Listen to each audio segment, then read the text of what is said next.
इस साल 15 दिन के अंदर ही सूर्य और चंद्र ग्रहण पड़े हैं। ज्योतिष में सूर्य को देवताओं का दर्जा प्राप्त है। सूर्य को नारायण कहा जाता है।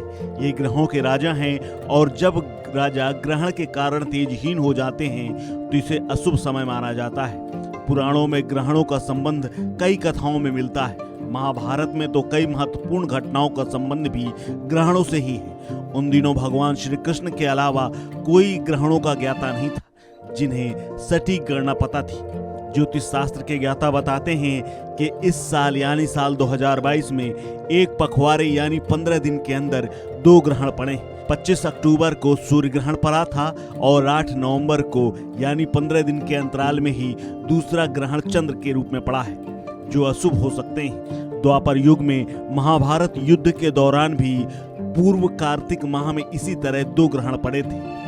महाभारत में जिस वक्त कौरव और पांडव के बीच जुआ खेला जा रहा था, उस वक्त भी सूर्य ग्रहण लगा हुआ था। महाराजा पांडु के ज्येष्ठ पुत्र युधिष्ठिर जुए में अपनी पूरी राजपाट और पूरा साम्राज्य हार गए थे। अपने भाइयों और अपनी पत्नी द्रौपदी को भी हार गए थे। कौरव की तरफ से शातिर चालें उनके मामा शकुनी चल रहे थे और जिस पासे का खेल खेल रहे थे उस पासे को भगवान शिव का वरदान प्राप्त था और जो भी उसे खेलेगा उसकी कभी हार नहीं हो सकती थी, जिस वजह से कौरवों ने पांडवों का सब कुछ छीन लिया था। इसके अलावा दूसरे ग्रहण का जिक्र जयद्रथ के वध के समय मिलता है, जब अर्जुन ने अपने पुत्र अभिमन्यु की निर्मम हत्या का बदला लेने के लिए जिस दिन जयद्रथ के वध का निर्णय लिया था, उस दिन भी ग्रहण था।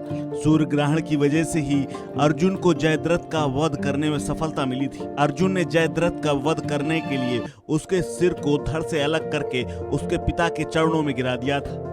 महाभारत युद्ध के दौरान अर्जुन ने सूर्यास्त तक जयद्रथ को मारने की प्रतिज्ञा ली थी। अर्जुन ने प्रतिज्ञा ली थी कि सूर्यास्त तक जयद्रथ को नहीं मार पाए तो वो अग्नि समाधि ले लेंगे। युद्ध शुरू होते ही अर्जुन की आंखें जयद्रथ को खोज रही थी, लेकिन वो कहीं नहीं मिला। कौरवों ने अर्जुन से जयद्रथ की रक्षा करने के लिए सुरक्षा पंक्ति बना ली थी। भगवान कृष्ण को पता था कि आज सूर्य ग्रहण लगने वाला है। ग्रहण लगते ही जयद्रथ और दुर्योधन खुशी से उछल पड़े। जयद्रथ अर्जुन के सामने यह कहते हुए आ गए कि सूर्यास्त हो गया है, अब तुम अग्नि समाधि ले लो। इसी बीच भगवान कृष्ण ने अपनी लीला से ग्रहण को समाप्त कर दिया और सूर्य फिर से आसमान पर चमकने लगा। अर्जुन ने पलक झपकते ही जयद्रथ का वध कर दिया। इस तरह अर्जुन के प्राण बच गए थे। सूर्य ग्रहण का संबंध भगवान कृष्ण से भी रहा है। जिस दिन कृष्ण की बसाई द्वारका नगरी डूबी थी, उस दिन सूर्य ग्रहण था। यहाँ तक कि जब यह नगरी कृष्ण के पौत्र ने दोबारा बसाई, उस दिन भी सूर्य ग्रहण था। शास्त्रों में ऐसे कई तथ्य सामने आते हैं। ऐसी भी कथाएं हैं कि कुरुक्षेत्र में सूर्य ग्रहण के अवसर पर माता यशोदा और नंद बाबा के साथ देवी राधा ने स्नान करने का निर्णय लिया था। गोकुल छोड़ने के बाद राधा कृष्ण की फिर से मुलाकात ग्रहण के दिन ही हुई थी।